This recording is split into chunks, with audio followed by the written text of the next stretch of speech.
আটটা 8:30টার সময় 5-6টা ছেলে 6জন ছেলে আইছে, রোল খাইছে, রোলের অর্ডার দিছে, রোল খাইছে, এখানে বুইয়া রোল টোল খাইছে, খাইয়া তারা পয়সা দিছে, দিয়া গেছে গা।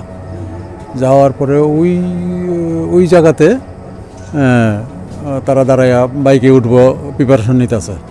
এর মধ্যেই শব্দ পাইলাম, শব্দ পাই আমি আবার নাইমে আইছি। ততক্ষণে তারা এখান থেকে দৌড়াইয়া এখানে আই পড়ছে, ওই যে রক্তরই এই জায়গাটায় দাঁড়াইছে।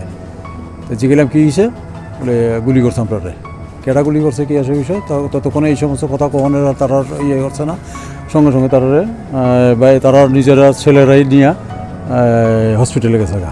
অ্যাকচুয়ালি আমরা অ্যারাউন্ড 8:40 এরকম একটা ইনফরমেশন পেয়েছি যে নতুন নগর যে সোনারগাঁও যে হোটেল আছে, এখানে একটা ফায়ারিং ইনসিডেন্ট হয়েছে।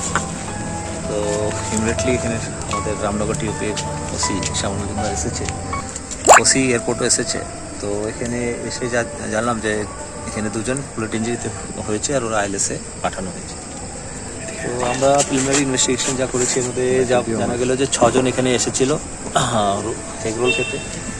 এই 6জন যখন এগ রোল খেয়ে যখন বেরোচ্ছে, তখন মানে আননোন পারসন ফায়ার করেছে।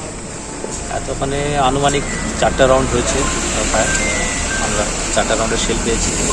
3টা ইঞ্জুরি আছে, একজনের সঞ্জয় দাস আর বৈভ দাস, 2জন ইঞ্জার, ওদের এখন আইএলএসে চিকিৎসা হচ্ছে।